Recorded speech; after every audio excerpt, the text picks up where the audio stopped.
अस्सलाम वालेकुम, मैं हूं रेहान तारिक और आप देख रहे हैं दस्तक। आज फील्ड मार्शल सैयद आसिम मुनीर ने पेशावर का हम दौरा किया, जहां उन्होंने 11 कोर हेडक्वार्टर्स में सिक्योरिटी और सरहदी सूरत हाल पर तफसीली ब्रीफिंग हासिल की। कोर हेडक्वार्टर्स आमद पर फील्ड मार्शल का इस्तकबाल कमांडर पेशावर कोर ने किया। आर्मी चीफ को सरहदी इलाकों की मौजूदा सूरत हाल, ऑपरेशनल तैयारियों और इंसदाद दहशतगर्दी की कार्रवाइयों के बारे में आगाह किया गया। इस मौके पर फील्ड मार्शल ने कबायली अमायदीन से भी मुलाकात की और दहशतगर्दी के खिलाफ उनकी कुर्बानियों, बहादुरी और गैर मशरूत तावन को ज़बरदस्त खिराज तहसीन पेश किया गया।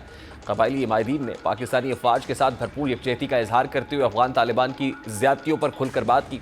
मुलाकात के दौरान फील्ड मार्शल सैयद आसिम मुनीर का कहना था कि पाकिस्तान तमाम हमसाय ममालिक से अमन चाहता है, ताहम अफगान सरजमीन से दहशतगर्दी को हरगिज़ बर्दाश्त नहीं किया जाएगा। पाकिस्तान ने ताल्लुकात की बेहतरी के लिए अफगान हुकूमत को बार बार सिफारती और माशी ताउन की पेशकश की, लेकिन बदकिस्मती से अफगान तालिबान हुकूमत भारतीय हिमायत याफ्ता दहशतगर्द गिरोहों फितनतुल खारिज और फितनतुल हिंदुस्तान की पुष्टपनाही कर रही है। फील्ड मार्शल ने वाज़ेह किया कि केपी समेत पाकिस्तान के तमाम इलाके दहशतगर्दों और उनके सहूलतकारों से मुकम्मल तौर पर पाक किए जाएंगे। कबायली हिमायतीन ने आर्मी चीफ के दो टोक मौक़िफ़ को सराहा और कहा कि फितनतुल गुमराहकुन सोच को कबाइल में कोई पजीराई हासिल नहीं है। अब फील्ड मार्शल सैयद आसिम मुनीर का पेशावर दौरा महज एक सिक्योरिटी जायज़ा नहीं, बल्कि एक ताकतवर सियासी और अस्करी पैगाम भी है, खुसूसन ऐसे वक्त में जब पाकिस्तान और अफगानिस्तान के ताल्लुकात में तनाव बढ़ता चला जा रहा है। इनके बयानात ने वाज़ेह कर दिया है कि पाकिस्तान अब खामोशी की पॉलिसी से आगे बढ़कर बराह रास्त सिफारती और अस्करी मौक़िफ़ इख्तियार कर रहा है। अफगान तालिबान के हवाले से भारतीय हिमायत याफ्ता दहशतगर्द गिरोहों का जिक्र एक गैर मामूली बयान है, जो पाकिस्तान के इलाकाई ख़तरात के नए जावियों की निशानदही करता है। ये मौक़िफ़ न सिर्फ अफगान हुकूमत के लिए तंबीह है, बल्कि आलमी बरादरी को भी बावर कराता है कि पाकिस्तान अब दहशतगर्दी के मसले पर किसी मसलहत या रियायत के लिए तैयार नहीं। दूसरी जानिब अफगानिस्तान की हटदर्मी के बायस तुर्किया में होने वाले मुज़ाकरात बेनतीजा इख्तिताम पजीर हुए। इन मुज़ाकरात की नाकामी की बुनियादी वजह यह थी कि अफगान हुकूमत पाकिस्तान की कलअदम दहशतगर्द तंजीमों के खिलाफ कार्रवाई करने के मुतालबे पर संजीदगी से गौर करने को तैयार नहीं थी। लेकिन अब सूरत हाल एक बार फिर से तब्दील हुई है, क्योंकि तुर्किया के पुरजोर इसरार पर दोनों फरीकैन में फिर से मुज़ाकरात का सिलसिला बहाल हुआ है और दोनों ममालिक में इस वक्त मुज़ाकरात का अमल जारी है। ज़राए के मुताबिक इनसे मुज़ाकरात नतीजा खेज साबित न होने पर पाकिस्तानी वफ़द ने आज वापस आना था, ताहम तुर्किया के हुक्काम ने पाकिस्तानी वफ़द से रुकने की दरख्वास्त की थी, जिस पर पाकिस्तानी वफ़द इस्तंबुल में रुक गया। ज़राए का यह भी कहना है कि अफगान हुक्काम ने भी मुज़ाकरात के हवाले से सिफारती सतह पर राब्ते किए, जिसके बाद दोनों ममालिक के दरमियान मुज़ाकरात दोबारा बहाल हुए हैं। तुर्किया चाहता है कि उसकी मेज़बानी में होने वाले मुज़ाकरात नतीजा खेज साबित हों। यही वजह है कि पाकिस्तानी वफ़द जो पहले वापस रवाना होने वाला था, अब इस्तांबुल में मज़ीद क़याम करेगा और यूँ मुज़ाकराती अमल को दोबारा जारी रखकर अमन को एक और मौका देने का फ़ैसला किया गया है। और ज़राए के मुताबिक मुज़ाकरात पाकिस्तान उसी मरकज़ी मुतालबे पर होंगे कि अफगानिस्तान दहशतगर्दों के खिलाफ वाज़ेह, काबिल तस्दीक और मौसर कार्रवाई करे। मीडिया रिपोर्ट्स के मुताबिक पाकिस्तान ने एक बार फिर जोर दिया है कि अफगान सरजमीन पाकिस्तान के खिलाफ इस्तेमाल ना हो। मीडिया रिपोर्ट्स के मुताबिक अफगानिस्तान से मुज़ाकरात के दौरान पाकिस्तानी वफ़द में वही हुक्काम शरीक होंगे जो पहले मुज़ाकरात में शामिल रहे, यानी अफगानिस्तान और पाकिस्तान के दरमियान जारी मुज़ाकराती अमल एक मरतबा फिर इंटरनेशनल लेवल पे तवज्जो का मरकज़ बन चुका है। इस्तांबुल में होने वाले मुज़ाकरात इब्तदा में बेनतीजा रहे, क्योंकि अफगान हुकूमत पाकिस्तान के मुतालबात पर तैयार नहीं थी, जो दोनों ममालिक के दरमियान एतमाद की फ़ज़ा बहाल करने के लिए नागुज़ीर समझे जा रहे थे। ताहम सूरत हाल उस वक्त बदली दिखाई दी जब तुर्किया की मुदाखलत और मुसलसल सफारती दबाव के बाद अफगान हुकूमत ने अचानक मुज़ाकरात के हवाले से मस्बत इशारे देना शुरू किए हैं। अब इस मामले पर बात international relations expert Syed Hamza Rifat sahab ने हमें ज्वाइन किया है। अस्सलाम वालेकुम हमज़ा रिफ़त साहब, बहुत बहुत शुक्रिया आपके वक्त के लिए। वो मुज़ाकरात जो बेनतीजा ख़त्म हो गए थे, अचानक उसमें एक एक्सक्लूसिविटी ये है कि ज़ाहिर है एक मीडिएटर है जो तुर्की रोल प्ले कर रहा है, कतर की तरफ से भी रोल प्ले किया जा रहा है। एक और मौका दिया गया, गो के दूसरे राउंड के बाद ही शायद ख़त्म हो जाते, तीसरा राउंड भी मीडिएटर के इसरार पर हुआ। अब तीसरे राउंड के बेनतीजा ख़त्म होने के बाद ये चौथा राउंड है जो शुरू हो गया है। What are you expecting now? क्या इसमें कोई मेजर ब्रेक थ्रू की उम्मीद है? देखिए, इस दफ़ा जो थर्ड और फोर्थ राउंड की तरफ अगर हम जब बढ़ रहे हैं, इसमें बहुत ज़्यादा ज़रूरी इस चीज़ को मद्देनज़र रखना पड़ेगा कि अफ़गानिस्तान तालिबान की हुकूमत की तरफ से गारंटीज आनी चाहिए कि उनकी सरजमीन अल्फा एलिमेंट्स एक्सपोर्ट पाकिस्तान को ना करे। The first round of talks collapsed because of this very fact कि अफगानिस्तान तालिबान की तरफ से वैसे तो ऑप्टिक्स बहुत अच्छे हैं। तुर्किया जैसा मुल्क जिसके पाकिस्तान के साथ भी बड़े अच्छे सफारती ताल्लुकात है, अफगानिस्तान के साथ भी बड़े अच्छे सफारती ताल्लुकात हैं, वो गारंटर्स के तौर पे आ रहे हैं, कतर की तरफ से पुश किया जा रहा है। वैसे ऑप्टिक्स के हवाले से तो ये मुज़ाकरात जो हैं ये बहुत अच्छी पेशरफ्त है, पर स्टिकिंग पॉइंट वही है कि टीटीपी को सपोर्ट करना, फितनतुल खारिज को सपोर्ट करना, फितनतुल हिंदुस्तान को सपोर्ट करना, Baloch Raji Aajoi Sangar which is an amalgamation of different Baloch groups, उनको सपोर्ट करना के ऊपर अफगान तालिबान जो है वो वो बेसिकली चुप हो जाती है। दे कीप मम, वो बात करते हैं कि हम इस तरह की कोई गारंटीज देने के लिए तैयार नहीं है, उल्टा वो ब्लेम फिर पाकिस्तान को करना शुरू कर देते हैं। देखिए, हमें कॉशियसली ऑप्टिमिस्टिक होना चाहिए। ये जो आप कह सकते हैं परसिस्टेंस है काबुल हुकूमत की तरफ से कि हम जो है कोई गारंटीज पाकिस्तान को उस सेंस में देने के लिए तैयार नहीं है, this is a huge sticking point. और अभी हमने हाल ही में पार्लियामेंट के अंदर डिफेंस मिनिस्टर ख्वाजा आसिफ का बयान हमने सुना, उसके अंदर काफी कैटेगोरिकली कह दिया गया है कि you will get to know what Pakistan is basically all about अगर आपने इस तरह की जो है परसिस्टेंस के साथ इन ग्रुप्स को आपने सपोर्ट करना बंद ना कर दिया। और ये हम नहीं कह रहे हैं, ये यूएन की रिपोर्ट्स कह रही हैं कि Afghanistan is a hotbed of terrorism, east Turkistan Islamic movement वहां पे है, इस्लामिक मूवमेंट ऑफ उज्बेकिस्तान वहां पे है, और पाकिस्तान सेंट्रल ग्रुप्स भी हैं जो अफगानिस्तान इस्तेमाल कर रहा है, आईएसकेपी भी है जिनको अफगान तालिबान इस वजह से कार्रवाई नहीं करना चाह रहे क्योंकि वो उनके गले पड़ सकती है ये चीज। तो ये सारे मामला को मद्देनजर रखते हुए देखें, तुर्की की तरफ से अच्छी पेशरफ्त है, हम भी मुज़ाकरात के तरफ जाने के लिए हम लोग बेसिकली तैयार हैं, और अफगान तालिबान को मुज़ाकरात करने का मौका जरूर मिल जाता है, पर at the end of the day जब तक गारंटीज नहीं आएंगी तो पाकिस्तान अफगानिस्तान ताल्लुकात जो हैं वो ठीक नहीं हो सकते और कशीदगी बढ़ भी सकती है। हमजा रिफत साहब, अफगान हुकूमत के अपने अंदर भी इख्तलाफात मौजूद हैं और वहाँ भी डिसीजन मेकिंग का प्रॉब्लम आ रहा है। ज़ाहिर है धड़ेबंदी है, एक धड़ा चाहता है कि मुज़ाकरात के ज़रिए बातचीत से मामला हल हो, दूसरा जो है वो एक्सट्रीम पे ले जाता है और वो ज़्यादा हार्ड लाइनर्स हैं।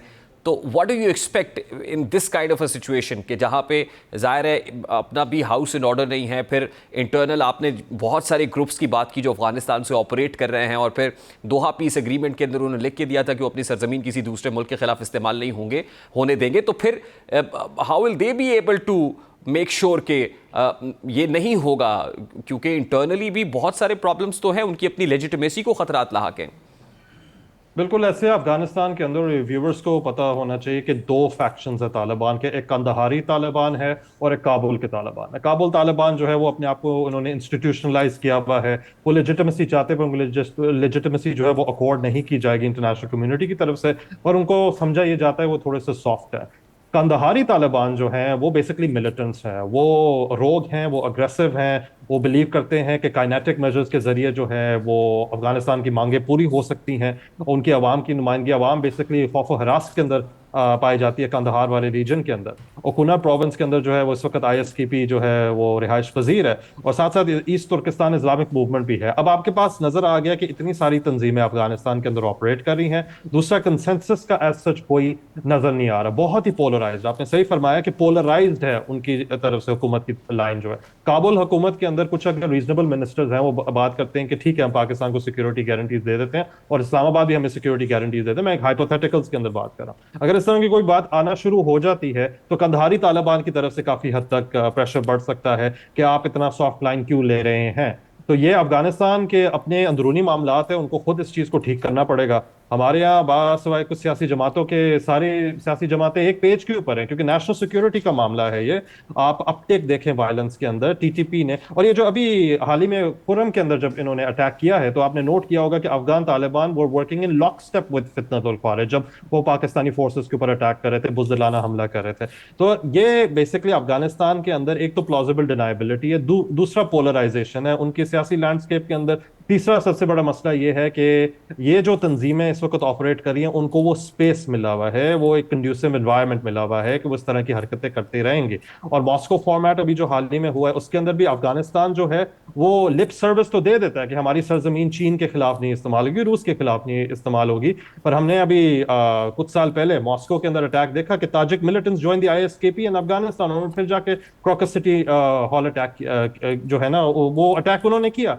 तो साफ सी बात है अफगानिस्तान के इस वक्त क्रेडिबिलिटी क्राइसिस है, इनके अंदरूनी मामलात हैं। But yes, you are right, they are divided on this negotiation process and they're divided on how to run the country. तो क्या यही वजह है कि फिर फील्ड मार्शल सैयद आसिम मुनीर ने भी हाल ही पे आज ही कबाइली अमायदीन से मुलाकात की है, और ये हम इसको प्रिपेयर्डनेस समझें, तैयारी का एक मरहला समझें कि ज़ाहिर है अपने लोगों को ऑन बोर्ड लिया जाए, और उसके बाद as far as the military operation is concern वो अपनी सरजमीन के अंदर से दहशतगर्दों का कला कमा करना हो या फिर वहाँ जाके स्ट्राइक्स करनी हो, तो our people should be on board.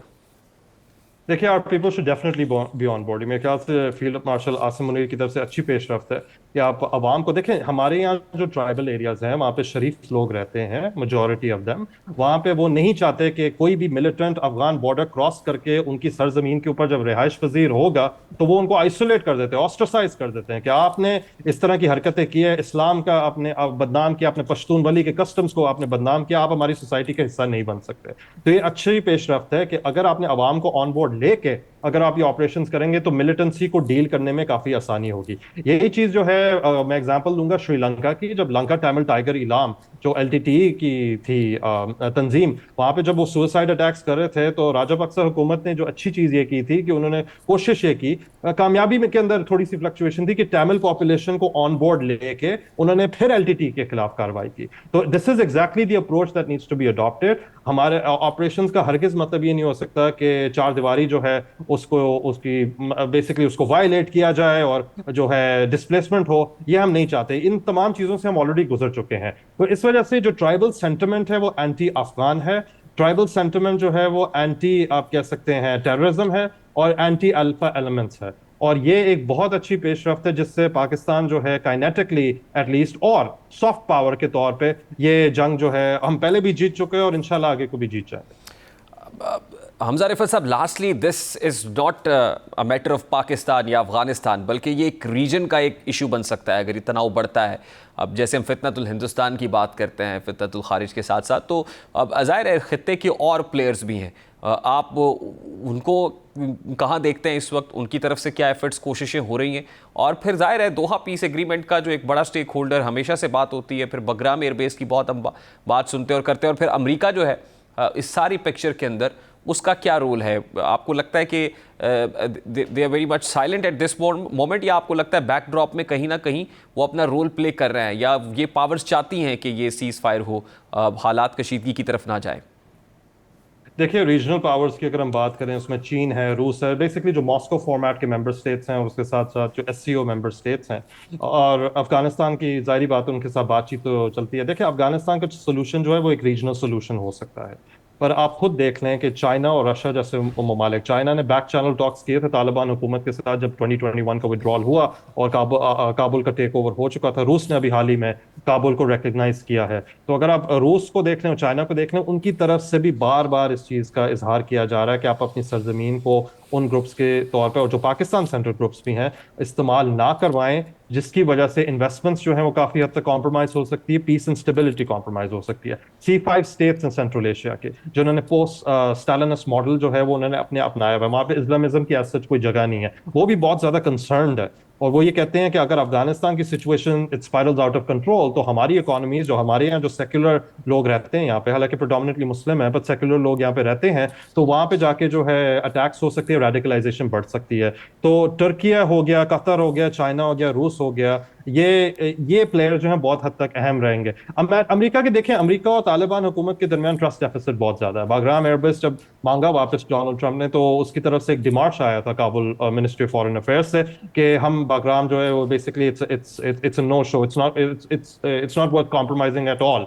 Afghanistan हुकूमत की तरफ से ये बात आई थी। अमेरिका का लेवरेज इतना ज्यादा इस मामले में नहीं होगा, पर ये एक परसेप्शन ये पाया जा रहा है क्योंकि हमारे ताल्लुकात अमेरिका के साथ बहुत ज्यादा अच्छे हैं और बागराम एयरबेस के ऊपर हमने रेजिस्टेंस दिखाई है, अफगान पर्सपेक्टिव है, तो इस वजह से पाकिस्तान अटैक्स कर रहा है, जो बड़े एक मजाया खेज चीज है क्योंकि अटैक्स अफगानिस्तान की तरफ से खुद हो रहे हैं। इसका रीजनल सोल्यूशन होगा, इसका सोल्यूशन ये नहीं है कि कोई रिजीम चेंज हो, इसका सोल्यूशन ये है कि kinetically, politically and diplomatically Afghan हुकूमत को इस चीज को कैटेगोरिकली कहा जाए कि terrorism should never be a starting point. और अगर ये स्टार्टिंग पॉइंट रहेगा तो आपके साथ जो है वो पे तिजारत भी कॉम्प्रोमाइज हो सकती है, रीजनल इंटीग्रेशन भी कॉम्प्रोमाइज हो सकती है, मिडिल कॉरिडोर भी, सीपेक की एक्सटेंशन भी, ये सारी चीजें इस चीज के अंदर आती है। तो इसका सोल्यूशन रीजनल है। मेरा नहीं ख्याल कि अमेरिका का इस वक्त अफगानिस्तान के ऊपर कोई लेवरेज। बहुत शुक्रिया हमजा रिफत साहब, आपके वक्त के रिलेशंस एक्सपर्ट सैयद हमजा रिफत साहब हमारे साथ मौजूद थे। लेट्स टेक अ ब्रेक है, ब्रेक के बाद वापस आते हैं और पॉलिटिकल सिनेरियो में क्या हो रहा है, नेशनल पॉलिटिक्स क्या कहती है, ये सब बात करेंगे उस पर।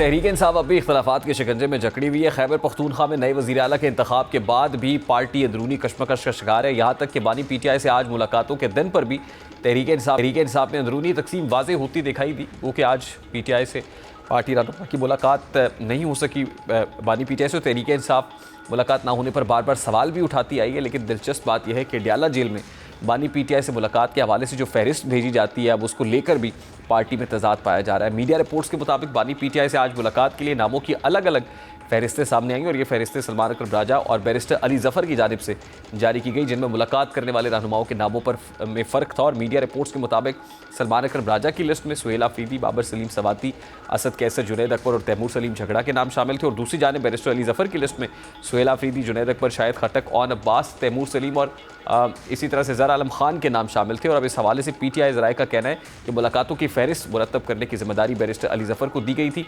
सवाल यह है कि जब फहरिस्त जारी करना बैरिस्टर जफ़र की जिम्मेदारी थी तो फिर सलमान अकरम राजा ने खुद से फहरिस्त क्यों तैयार की? यानी एक जानिब बानी PTI की गिरफ्तारी और अदालती मुकदमात ने क़यादत को महदूद कर रखा है और दूसरी जानिब तंजीमी सतह पर वाज़े गिरोहबंदी पार्टी के सियासी मुस्तकबिल पर भी सवाल उठा रही है। और उधर KP के अंदर जो कैबिनेट तश्कील देने का मामला है वो भी सेनेट इंतखाब के बाद, जो ज़िमनी नशस्त के ऊपर सेनेट इंतखाबात, उसके बाद सुहेल आफरीदी कहते हैं कि वो खुद से एक कैबिनेट अनाउंस करेंगे। अब वो मुस्तकिल काबीना अरकान होंगे या फिर बानी PTI से मुलाकात के बाद उसमें भी कोई रद्दोबदल हो जाएगी, ये सवाल भी अपनी जगह पर मौजूद है। इस वक्त शौकत यूसुफजई साहब पाकिस्तान तहरीक इंसाफ के उन्होंने हमें ज्वाइन किया है। अस्सलाम वालेकुम शौकत यूसुफजई साहब, बहुत बहुत शुक्रिया आपके वक्त के लिए। यूसुफजई साहब, सबसे पहले तो जो बानी PTI से मुलाकात का मामला है, ज़ाहिर है मुलाकात हो नहीं पा रही, लेकिन जो लिस्टें आती हैं मुलाकातियों की वो फ़र्क होती हैं। बैरिस्टर अली जफ़र भी लिस्ट जारी कर देते हैं, सलमान अकरम राजा साहब भी लिस्ट जारी कर देते हैं। PTI कहती है बैरिस्टर अली जफ़र की रिस्पॉन्सिबिलिटी थी। अगर वो रिस्पॉन्सिबिलिटी थी तो फिर सलमान अकरम राजा साहब क्यों फहरिस्त जारी करता है? जी यूसुफजई साहब, आवाज़ पहुँच रही है?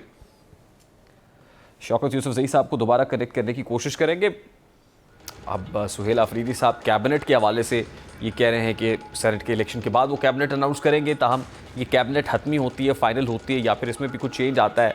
आप यकीनन ये तो बानी PTI से मुलाकात ही बता सकती है कि बानी PTI इस हवाले से क्या इनपुट देते हैं। लेकिन लास्ट टाइम मुज़मा खान साहिबा ने यह कहा था कि बानी PTI ने ये कहा है कि वो अभी कैबिनेट अनाउंस कर दें। साबिक वज़ीर आला KP के अली अमीन गंडापुर साहब कैबिनेट के हवाले से कह रहे हैं कि ज़ाहिर है उनका इस्तेहकाक है कि वो अपनी टीम अनाउंस करें। इस टीम का वॉल्यूम कितना होता है, वो डबल फिगर्स में जाती है या महदूद होती है, इसको सपोर्ट करना हमारी रिस्पॉन्सिबिलिटी है। अब कितनी सपोर्ट मिलती है सुहेल आफरीदी साहब को from with in the PTI, ये भी देखने की बात होगी। लेकिन अभी तक जो हाउस है वो इन ऑर्डर इसलिए दिखाई नहीं देता है कि अभी भी दो फहरिस्तें सामने आ जाती हैं और इस हवाले से भी ज़ाहिर है आपस में भी इख्तलाफात जो है उसका तासुर देखने को मिलता है। वज़ीर आला KP के ने ये भी दिया था कि अगर बानी PTI से उनकी मुलाकात ना हो सकी तो वो ख़ुद से मुख्तसर कैबिनेट तश्कील देंगे, यानी उन्हें काबीना बनाने में कोई ग्रीन सिग्नल जो है वो मिल चुका है। जैसा कि उज़्मा खान साहिबा ने कहा था कि बानी PTI ये कहते हैं कि अगर सुहेल आफरीदी साहब ख़ुद भी टीम अनाउंस करते तो उनको कर देनी चाहिए।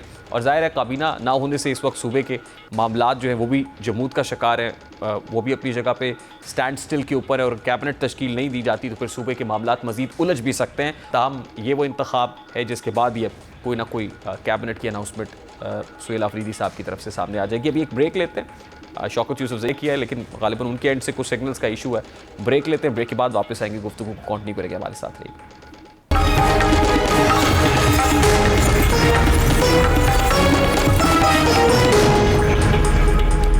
लाहौर में क्राइम कंट्रोल डिपार्टमेंट यानी CCD के इंस्पेक्टर जावेद इकबाल और एहलकार तौसीफ की जानिब से एक ताजर के अगवा में मुलव्विस होने का इंकशाफ न सिर्फ चौंका देने वाला है बल्कि पुलिस के निज़ाम एहतसाब पर एक बड़ा सवालिया निशान भी लग गया है।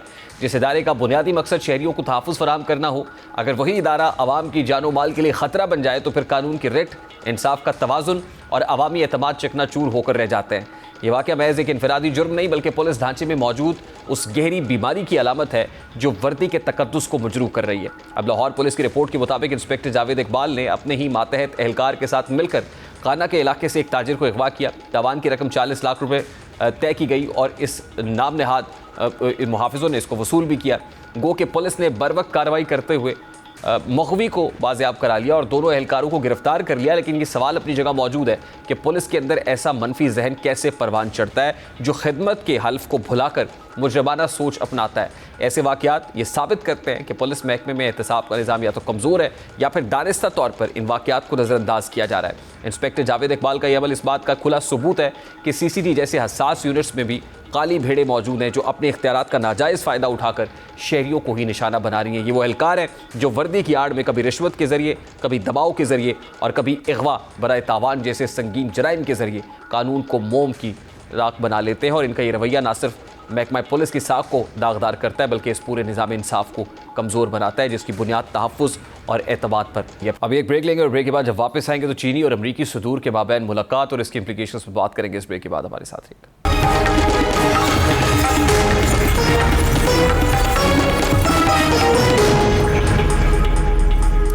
अमरीकी सदर डोनाल्ड ट्रंप और चीनी सदर शी जिनपिंग की 6 साल बाद जनूबी कोरिया के शहर बुसान में होने वाली मुलाकात बज़ाहिर एक मुशावरती पेशरफ्त है, लेकिन इसके असरात आलमी मईशत और सियासतदानों पर नुमायां हो सकते हैं। अब जैसा कि दोनों रहनुमाओं में ये मुलाकात 1 घंटा 40 मिनट तक जारी रही, जिसमें दोनों रहनुमाओं ने ताल्लुकात की बहाली और इक़्तिसादी ताउन के फ़रोग़ पर बातचीत की। इस मुलाकात में अमरीकी सदर की जानिब से चीन पर आए 10% टैरिफ कम करने का ऐलान इस बात का इशारा है कि वाशिंगटन तिजारती महाज पर कशीदगी कम करना चाहता है। दरहकीकत अमरीका और चीन के दरमियान टैरिफ जंग ने आलमी मंडियों को मुतासर किया है। जब वाशिंगटन ने चीनी मसनूआत पर भारी टैरिफ आयद किए, जिनके जवाब में बीजिंग ने भी अमरीकी दरामदात पर जवाबी पाबंदियां लगाई और बड़े पैमाने पर सोना खरीद कर डॉलर से इन्हिसार कम करने की कोशिश की। इस इक़दाम से आलमी सतह पर सोने की कीमतों में नुमाया इजाफा हुआ है। अब जब अमरीका ने टैरिफ में कमी का इंदिया दिया है तो सोने की आलमी कीमतों में कमी का इम्कान पैदा हुआ है, क्योंकि सरमायाकारों का एतमाद दोबारा मुस्तहकम होगा और डॉलर निस्बतन मजबूत पोजीशन में आ सकता है। लेकिन बाज़ माहिरीन के नज़दीक कीमतों में फौरी या बड़ी कमी का इम्कान कम है, क्योंकि जोग्राफियाई सियासी खदशात और मरकजी बैंक्स के मौजूदा ज़खायर अब भी मार्केट को सहारा दे रहे हैं। दूसरी जानिब डोनाल्ड ट्रंप और चीनी सदर में ये मुलाकात यूक्रेन और रूस की जंग के पस मंज़र में भी इंतहाई अहमियत रखती है। अब तक रूस और चीन एक ब्लॉक में रहे हैं, जबकि अमरीका, यूरोप और यूक्रेन दूसरे ब्लॉक में है। अगर वाशिंगटन और बीजिंग के ताल्लुकात में बेहतरी आती है तो मुमकिन है चीन रूस पर दबाव डाले कि वो जंगी महाज पर लचक दिखाए। इससे जंग में कमी या मुज़ाकरात के इम्कानात बढ़ सकते हैं। फिर पाकिस्तान के लिए भी ये पेशरफ्त दोहरी अहमियत रखती है। एक तरफ अमरीका और चीन के ताल्लुकात में बेहतरी से आलमी मईशत में इस्तेहकाम आएगा, जिससे पाकिस्तानी बरामदात, सरमायाकारी और ज़र मुबादला के मौके बढ़ सकते हैं। दूसरी जानिब इस्लामाबाद के लिए सफारती तवाज़ुन बरकरार रखना मज़ीद आसान होगा, क्योंकि पाकिस्तान रिवायती तौर पर चीन का करीबी इत्तेहादी है, लेकिन IMF और मगरबी सरमायाकारों की हमायत भी दरकार है। अगर अमरीका और चीन के दरमियान तनाव कम होता है तो पाकिस्तान के लिए एक मस्बत मौका हो सकता है कि वो दोनों ताकतवरों के साथ एक वक्त में बेहतर इक़्तिसादी और सफारती ताल्लुकात उस्तवार करें। अभी प्रोग्राम का वक्त अपने इख्तिताम को पहुँचे। आपसे मुलाकात होगी इंशाअल्लाह कल। अपना रखिए ख्याल।